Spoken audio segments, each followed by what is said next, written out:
Last lecture में हमने nutrition process देखी थी और आज वाले लेक्चर में हम क्या देखने वाले हैं, रेस्पायरेशन। मैंने आपको फर्स्ट लेक्चर से स्टोरी सुनाई थी कि मुझे यहाँ से जाना है या फिर हमें लाइफ फॉर्म में रहना है। तो हम क्या करते हैं, पहले तो सबसे इसेंशियल जो है हमारे लाइफ के लिए तो ऑक्सीजन है। ऑक्सीजन हम कैसे लेते हैं, ब्रीथिंग करते हैं, ठीक है। तो उससे ही जुड़ी आज हमें सेकेंड लाइफ प्रोसेस देखनी है, उसका नाम क्या है, रेस्पायरेशन है, ठीक है। अब आज के लेक्चर में हम कौन कौन से टॉपिक देखने वाले हैं वो हम आज एक बार देख ले। तो फर्स्ट है, हमें रेस्पायरेशन देखना है, what is mean by respiration, उसकी डेफिनेशन, वो कंसेप्ट क्या होती है वो हमें बेसिक देखनी है।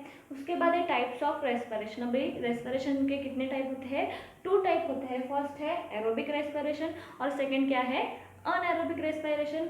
अब थर्ड वाला जो पॉइंट है वो हम क्या देखने वाले हैं, जैसे हम अलग अलग प्लांट्स में अलग रेस्पिरेशन होता है क्योंकि वो खुद का फूड खुद बनाते हैं और एनिमल्स में भी अलग होता है। तो पहला हम देखने वाले हैं रेस्पिरेशन इन प्लांट्स और उसके बाद में हम देखने वाले हैं रेस्पिरेशन इन एनिमल्स, ठीक है। तो अलग अलग तरह के आज हम रेस्पिरेशन देखने वाले, प्रोसेस देखने वाले हैं। क्या होती है ये रेस्पिरेशन, तो फर्स्टली उसके डेफिनेशन है कि एक प्रोसेस होती है कि जिसके थ्रू ऑक्सीजन, एनवायरनमेंट का जो ऑक्सीजन है वो लिविंग बींग्स लेते हैं और उसके बदले में कार्बन डाइऑक्साइड क्या करते हैं, लिबरेटेड करते हैं। जिस प्रोसेस को जो लेना और रिलीज करना, उस प्रोसेस को हम क्या कहते हैं, रेस्पिरेशन कहते हैं, ठीक है।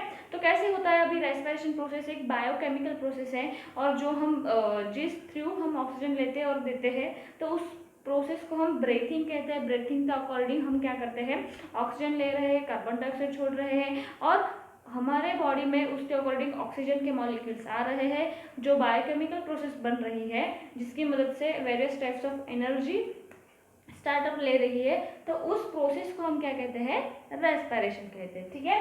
तो उस प्रोसेस में होता क्या है, फॉर एग्जाम्पल फूड लेने के बाद हमारे बॉडी में बहुत सारे कार्बोहाइड्रेट्स बन गए, ग्लूकोज बन गए। अब ये ग्लूकोज को ब्रीथिंग के थ्रू क्या मिल गया है, ऑक्सीजन मिल गया है और उसने क्या बना लिया, CO2, तो वो लिबरेटेड कर रहा है और उसने 6H2O और एनर्जी बना ली। एनर्जी बना ली मतलब हमें एनर्जी मिल गई, हम चल सकते हैं, दौड़ सकते हैं, सोच सकते हैं, ठीक है। तो इस प्रोसेस को आपको बेसिक याद रखना है कि जब ग्लूकोज के मॉलिक्यूल ऑक्सीजन के मॉलिक्यूल के साथ प्रोसेस करेंगे, उसके बाद में वैसे फॉर एग्जाम्पल मैंने अभी फूड खाया और खाने के बाद मैं रेस्पिरेशन कर रही हूँ, तो फूड का डाइजेस्टिव सिस्टम में क्या बन गया, small molecule of glucose, proteins, lipids, ऐसे मॉलिक्यूल्स बन गए और ब्रीथिंग के थ्रू मेरे पास क्या आ गया है, ऑक्सीजन आ गया है। तो ऑक्सीजन और वो जो मॉलिक्यूल्स बने थे न्यूट्रिएंट्स में हमने देखा था, उनको मिला के फटक से ही मैं क्या कर रही हूँ, कार्बन डाइऑक्साइड रिलीज कर रही हूँ। तो कार्बन डाइऑक्साइड तो रिलीज हो गया और क्या बच गया, H2O, 6 मॉलिक्यूल ऑफ H2O और एनर्जी वहाँ पे बन गई। तो ये प्रोसेस आपको याद रखना है। उसके बाद है टाइप्स ऑफ रेस्पिरेशन। अब टाइप्स ऑफ रेस्पिरेशन में आपको क्या देखना है कि there are 2 types of respiration. First is aerobic respiration and second one is what, anaerobic respiration. इसमें आपको ये ध्यान में रखना है कि एरोबिक रेस्पिरेशन में ऑक्सीजन इन्वॉल्व होता है बट अनएरोबिक रेस्पिरेशन में ऑक्सीजन इन्वॉल्व नहीं होता है। सम ऑफ द बैक्टीरियाज होते हैं कि उनको जैसे हमको रेस्पिरेशन के लिए क्या इंपॉर्टेंट है, ऑक्सीजन इंपॉर्टेंट है, तो हम कौन से टाइप का रेस्पिरेशन कर रहे हैं, तो एरोबिक टाइप का रेस्पिरेशन कर रहे हैं। बट अनएरोबिक कौन कौन से, आपने कर्ड खाया होगा, दही खाया होगा, तो दही कैसे बनता है, दूध में से दही बनता है। तो अब ये बनाता कौन है, कुछ जादू हो रहा है क्या, नहीं।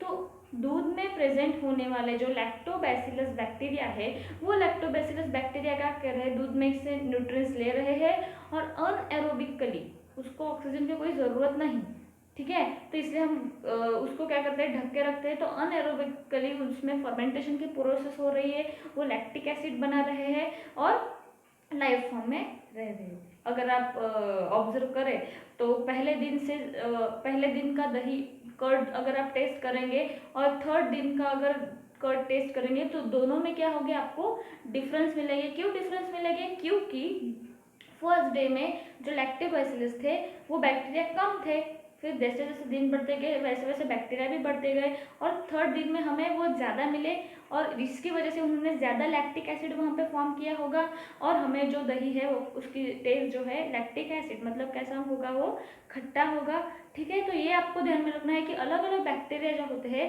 वो अनएरोबिकली क्या करते हैं, रेस्पायरेशन करते हैं और उस प्रोसेस को हम फर्मेंटेशन के प्रोसेस भी बोलते हैं। क्यों बोलते हैं?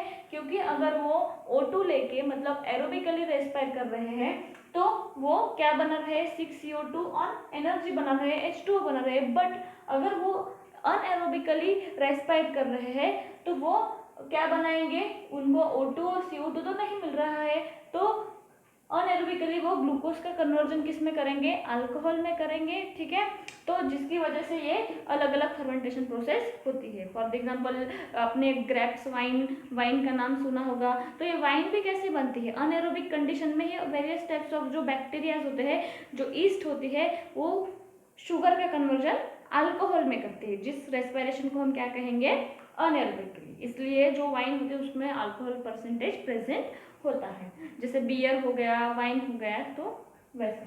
नेक्स्ट है रेस्पिरेशन इन प्लांट्स। अब प्लांट्स में रेस्पिरेशन कैसे हो रहा है, फॉर एग्जांपल मैंने आपको बताया था, अब अलग अलग तरह के प्लांट आपने देखे होंगे, अलग अलग तरह के प्लांट। अगर मैं बोलूँ कि सबके प्लांट में लीव्स जो होते हैं वही रेस्पिरेशन करते हैं, क्योंकि वो तो किचन है, उनको तो खाना बनाना है। लेकिन अब आप कैरेट ले लो, पोटैटो ले लो, उसमें थोड़ी लीव्स होते हैं, नहीं होते ना, तो फिर वो रेस्पिरेशन कैसे करते होंगे।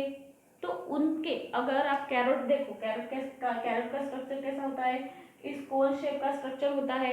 और अगर आपने उसको अच्छे से अगर देखा होगा तो जब आप कैरेट लेते हो या फिर देखते हो तो उसके जो आजू बाजू है ऐसे बारीक ऐसे small small root hairs present होते हैं। ठीक है, तो अब ये जो है वो स्टेम है।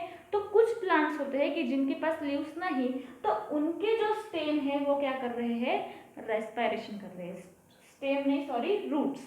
ठीक है, जो कैरेट है या फिर पोटैटो है, तो उनके जो स्मॉल स्मॉल जो रूट्स प्रेजेंट होते हैं वो क्या कर रहे हैं, रेस्पिरेशन कर रहे हैं। अब आप बोलोगे वो तो सॉइल के नीचे रहते हैं, फिर उनको हवा कैसे लगेगी। तो सॉइल में जो अलग अलग तरह की जो सॉइल होती है, उन सॉइल में जो गैप होता है, गैप के थ्रू एनवायरनमेंट का जो ऑक्सीजन है वो सॉइल में आता है। और सॉइल के according with the help of, आप क्लास 9 में पढ़े होंगे, डिफ्यूजन की process, higher concentration to lower concentration. तो हायर कॉन्सेंट्रेशन ऑक्सीजन का कहाँ है, एनवायरनमेंट में है, और वो डिफ्यूज कहाँ पे हो रहा है, सॉइल में हो रहा है। तो higher concentration to lower concentration वो सॉइल में जा रहा है, और इसके अकॉर्डिंग वो इस रूट को क्या मिल रहा है, ऑक्सीजन मिल रहा है, और वो क्या कर रहे हैं, वहाँ पे रेस्पिर कर रहे हैं। लेकिन अगर सॉइल में ज़्यादा वाटर हो, ज़्यादा वाटर प्रेजेंट हो, तो वाटर की मदद से वो ऑक्सीजन डिफ्यूज हो नहीं पाएगा, और अगर वो नहीं हो पाया तो वहाँ पे वाटर कंटेंट ज़्यादा होंगे, और रूट क्या कर देंगे, अनएरोबिकली रेस्पिरेशन स्टार्ट कर देंगे, और अनएरोबिकली रेस्पिरेशन की वजह से वहाँ पे अल्कोहल बन जाएगा, और अल्कोहल की वजह से वो प्लांट खुद ही वहाँ पे क्या हो जाएंगे,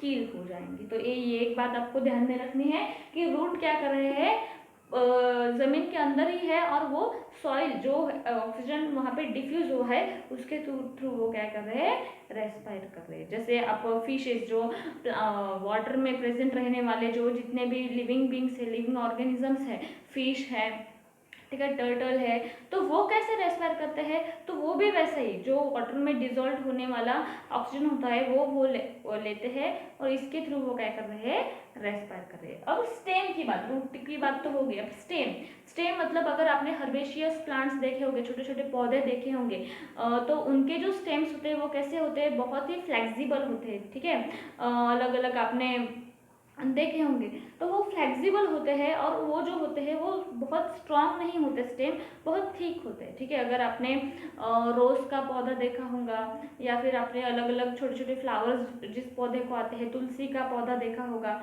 तो उसके जो स्टेम होते हैं वो कैसे होते हैं, बहुत ही ठीक होते हैं, ज़्यादा स्ट्रांग नहीं होते।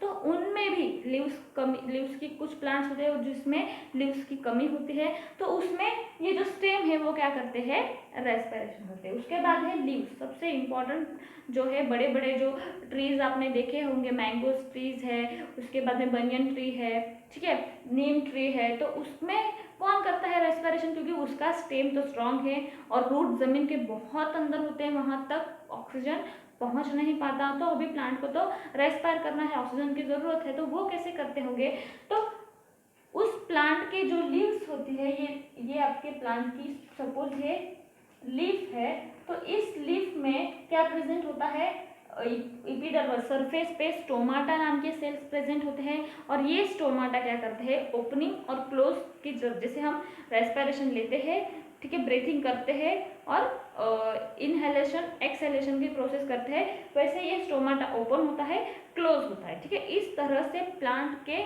लीव्स में रेस्पिरेशन होता है। अब ये कैसे होता है, तो अब एक अच्छी सी यहाँ पे स्टोरी है, तो वो आपको सुननी है, प्लांट की स्टोरी, लीव्स की स्टोरी, कि वो रेस्पिरेशन करता कैसे है। तो फर्स्टली तो मैंने आपको उसका पार्ट लोकेशन बता दिया कि वो रेस्पिरेशन कहाँ पे हो रहा है।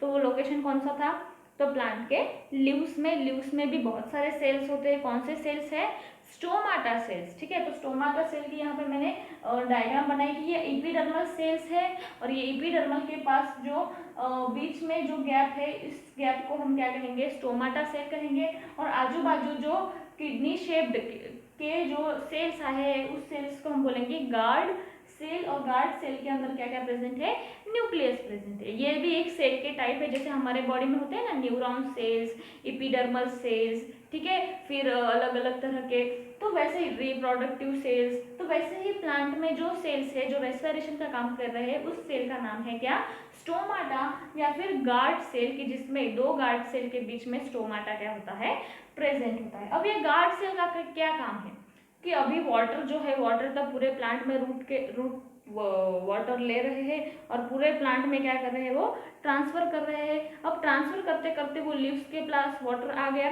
कि जब प्लांट के सेल में, गार्ड सेल में वाटर ज़्यादा होता है, वाटर कॉन्सेंट्रेशन हाई होता है, तब ये स्टोमाटा क्या कर रहे हैं, ओपन हो रहे हैं। क्यों, क्योंकि जब वाटर का जो फ्लो है वो जोर से आने के बाद प्रेशर लग रहा है और प्रेशर की वजह से जो ये जो दो गार्ड सेल है वो क्या हो रहे हैं, ऐसे ओपन हो रहे हैं। और ओपन हो जाने के बाद ये जो स्टोमाटा है वो क्या कर रहा है, ऑक्सीजन ले रहा है, ठीक है। लेकिन अगर कभी कभी ऑक्सीजन वहाँ पे वाटर वहाँ पे क्या हो रहा है, नहीं है वाटर, ठीक है, तो यहाँ पे आपको याद में रखना है कि जब वाटर डिक्रीज हो रहा है, अब डिक्रीज हो रहा है तो वहाँ पे कोई प्रेशर आएगा ही नहीं, तो ये ओपन हो गया, ऑक्सीजन ले लिया, उसके बाद में वाटर चला गया, डिक्रीज हो गया, तो डिक्रीज हो जाने के बाद ये जो गार्ड सेल है वो फिर से क्या हो जाएंगे, क्लोज हो जाएंगे और वहाँ पे वो जो स्टोमाटा है वो बिल्कुल भी ऑक्सीजन ले नहीं पाएगा। तो इस प्रोसेस को आपको ध्यान में रखना है। तो क्या हो रहा है, पहली बात मैंने आपको बताई, तो ये जो लीव्स में है वो लीव्स के सरफेस एरिया पे जो प्रेजेंट होने वाले गार्ड सेल है, दो गार्ड सेल के बीच का जो गैप है वहाँ पे स्टोमाटा प्रेजेंट होता है और वो स्टोमाटा क्या कर रहा है, ऑक्सीजन ले रहा है और कार्बन डाइऑक्साइड ले रहा है और ऑक्सीजन दे रहा है इन डे, ठीक है। तो ध्यान में ये रखना है कि वो अभी ये प्रोसेस का मैकेनिज्म क्या है, ले कैसे रहा है, तो जब वहाँ पे वाटर कॉन्सेंट्रेशन हायर होगा तब वाटर के प्रेशर की वजह से जो गार्ड सेल है वो ओपन हो जाएंगे। ओपन हो जाने के बाद बीच में जो स्टोमाटा है वो ऑक्सीजन कार्बन डाइऑक्साइड ले लेगा और जब वाटर एब्सेंट होगा तब ओपन के वो फिर से क्या हो जाएंगे, क्लोज हो जाए। जब वो क्लोज होंगे तब वो ऑक्सीजन वहाँ पे दे देगा। इसलिए जब वो ओपन हो रहे हैं तो कार्बन डाइऑक्साइड ले रहा है और जब वो क्लोज हो रहे हैं तो ऑक्सीजन दे रहा है। तो ये बात आपको ध्यान में रखनी है। अब ये दो प्रोसेस में है, तो जब मॉर्निंग में जब फोटोसिंथेसिस हो रहा है तब ये जो प्रोसेस होती है वो बहुत फास्ट होती है क्योंकि तब फटाफट से फूड बनाना होता है। लेकिन मैंने आपको बोला था कि रात में इन नाइट फोटोसिंथेसिस होता नहीं है, लेकिन ये रात में भी प्रोसेस वही करेगा लेकिन अपोजिट करेगा। रात अगर हो जाएगी, इवनिंग में वो क्या करेगा कि सनलाइट आना बंद हो गया तो जब ये स्टोमाटा ओपन हो रहे हैं तब जब ये गार्ड सेल ओपन हो रहे हैं तब वो क्या लेगा, ऑक्सीजन लेगा और जब वो क्लोज हो रहे तब वो क्या लेगा, कार्बन डाइऑक्साइड देगा। ठीक है, समझ में आया। ऑपोजिट है, मॉर्निंग में ऑक्सीजन कार्बन डाइऑक्साइड लेना है और ऑक्सीजन देना है, ठीक है, और इवनिंग में क्या करना है, ऑक्सीजन लेना है और कार्बन डाइऑक्साइड देना है। और मॉर्निंग में जो है वो प्रोसेस एकदम फास्ट हो रही है और जो इवनिंग में है जो प्रोसेस कैसी हो रही है, बहुत रात को नाइट में स्लो हो रही है। फोटोसिंथेसिस और रेस्पिरेशन में दो डिफरेंस है प्लांट में। फोटोसिंथेसिस ओनली मॉर्निंग में होता है, नाइट में वो नहीं होता है।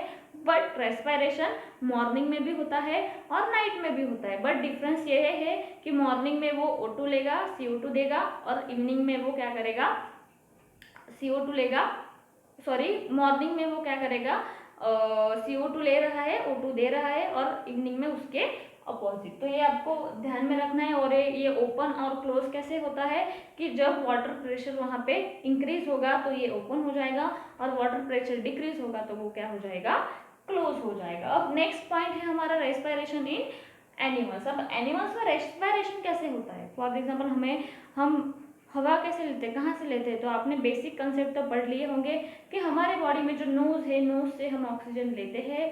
ऑक्सीजन लेने के बाद वो with in the help of अलग अलग जो पार्ट हम आज देखने वाले हैं उसके थ्रू ऑक्सीजन ट्रांसफर होता है, और उससे वो अपोजिट CO2 कैसे बाहर रिमूव करता है। तो ये प्रोसेस हम नेक्स्ट पॉइंट में अभी देखने वाले हैं, ठीक है।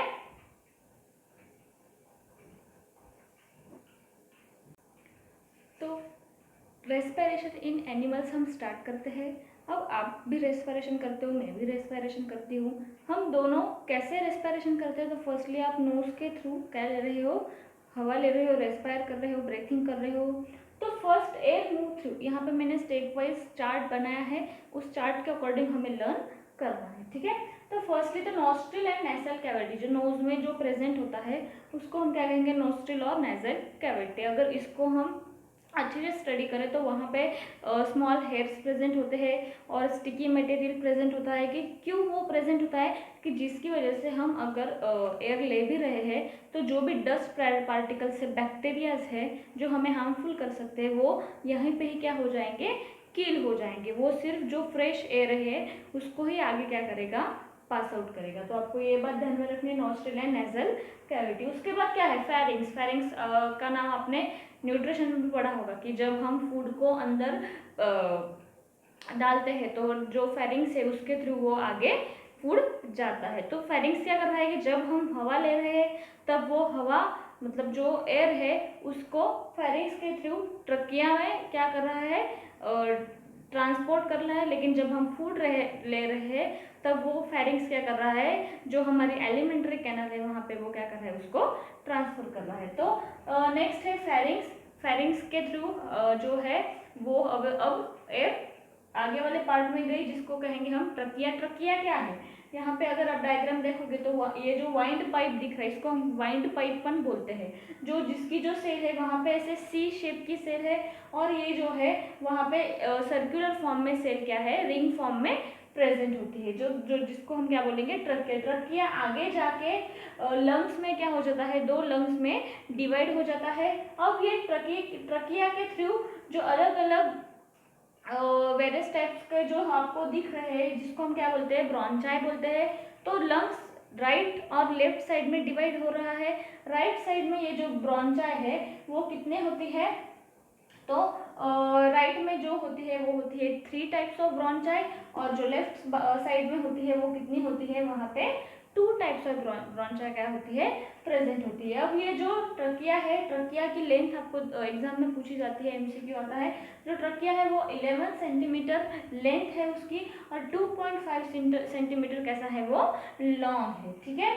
तो आपको ये बात ध्यान में रखनी है। और यहाँ पे वो राइट और लेफ्ट ब्रोंचाई में क्या हो रहा है, डिवाइड हो रहा है। उसके बाद में आप अगर स्ट्रक्चर देखोगे तो यहाँ पे जो within the lungs bronchioles and alveoli के अंदर क्या है, अलग अलग जो ब्रोंचाई है वो अलग अलग ब्रांच टाइप में, क्लस्टर टाइप में क्या है, प्रेजेंट है। ये हम पूरी रेस्पिरेटरी सिस्टम देख रहे हैं, उसके अकॉर्डिंग वो क्या करती है, एक दूसरे के साथ काम करती है। तो यहाँ पे आपको देखना है कि अब ये ब्रोंचाई और अल्वेओली वो किस टाइप थी। Within the lungs each branches divide into inner branch called bronchioles. कि लंग्स के अंदर जो ब्रांचियोल्स है, सॉरी जो ब्रोंचाई है वो अलग अलग ब्रांच फॉर्म में क्या है, डिवाइड हुई है, जिसको हम क्या कहेंगे, ब्रांचियोल्स कहेंगे। उसके बाद है each bronchioles ends into cluster of tiny air chambers called air sacs और अल्वियोली।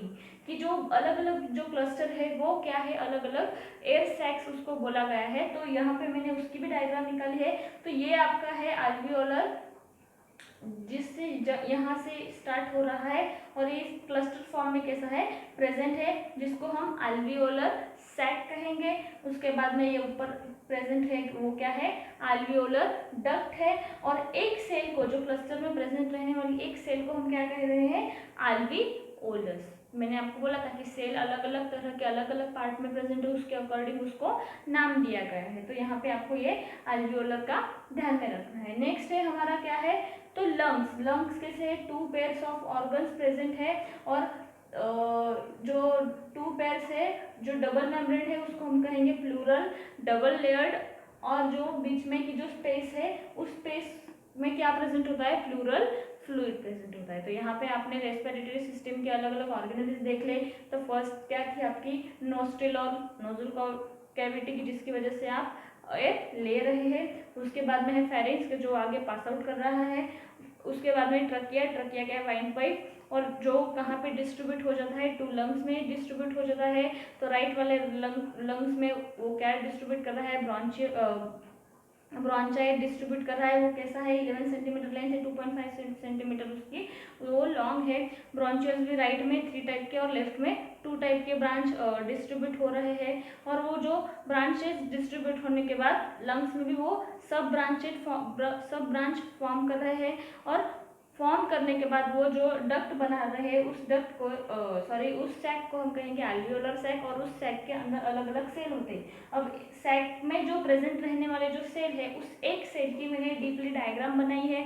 तो ये डायग्राम क्या बताती है कि यहाँ पे एल्वियोलर डक्ट आपके आ गए, और उस एक सेल के पास से जो हार्ट की आरटी और वेंट्रल, ऐसे दोनों नर्व क्या है वहाँ पे जुड़ी हुई है, जिसकी वजह से ऑक्सीजन आने के बाद वो वहाँ से ऑक्सीजन ले लेगी और अपने हार्ट में जाके दे देगी। क्यों दे देगी, क्योंकि वहाँ पे क्या हो रहा है, ब्लड है या फिर सर्कुलेटरी सिस्टम है, तो वो पूरी अपने बॉडी में पहुँचा देगी।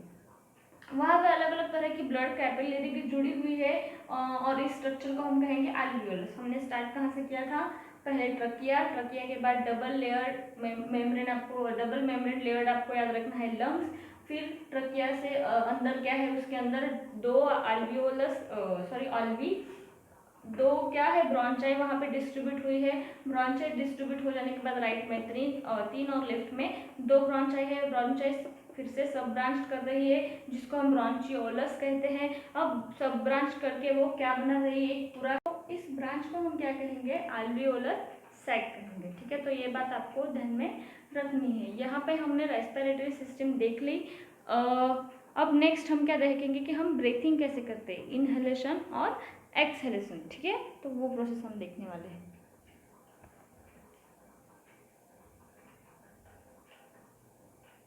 अब हम लास्ट के पॉइंट में पहुंच चुके हैं, जो है हमें अब तक तो हमने क्या क्या देख लिया कि रेस्पिरेशन होता क्या है, रेस्पिरेशन के टाइप्स कौन से हैं, सिर्फ प्लांट्स में रेस्पिरेशन कैसा होता है, एनिमल्स में रेस्पिरेशन के पार्ट कौन कौन से हैं, और हम जो जिस प्रोसेस से रेस्पिरेशन की प्रोसेस कर रहे हैं उस प्रोसेस के क्या बोलते हैं, ब्रीथिंग बोलते हैं। अब ब्रीथिंग कैसी होती है, तो यहाँ पे आप देखते हैं कि ऑक्सीजन हम ले रहे हैं और कार्बन डाइऑक्साइड दे रहे हैं। तो इसका मैकेनिज्म है वो हमें देखना है। तो मैकेनिज्म ऑफ ब्रीथिंग, उसमें आपको exchange of gases in tissue, blood take up O2 from alveolar air, release CO2 in alveolar air. ठीक है, तो जैसे मैंने आपको बोला, जो हमने रेस्पिरेटरी सिस्टम में अलग अलग तरह के पार्ट्स देखे, उसमें जो एल्वियोलरी सैक था, उस सैक से बहुत सारे ब्लड वेसल्स, हार्ट से जुड़ी आर्टरी, वेन वगैरह क्या थी, जुड़ी हुई थी। तो वो सब क्या कर रही है, ऑक्सीजन दे रही है, और जो वेस्टेज है, कार्बन डाइऑक्साइड है, वो वहाँ से क्या कर रही है, रिलीज कर रही है। ठीक है, तो यहाँ पे आपको ध्यान में रखना है कि एक्सचेंज ऑफ गैसेस कहाँ पे हो रहे हैं, तो एल्वियोलर एयर में।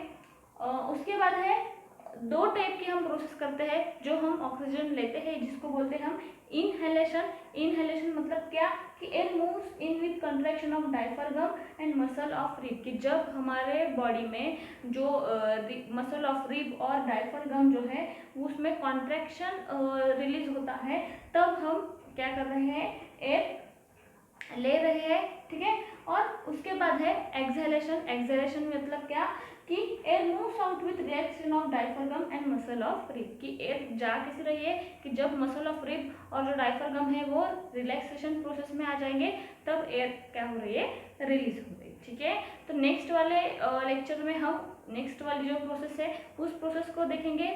न्यूट्रिशन और रेस्पिरेशन, जो 2 प्रोसेस हमारी हो चुकी है, उसका रिविजन अच्छे से कर लेना है, अच्छे से पढ़ लेना है। ठीक है। Thank you.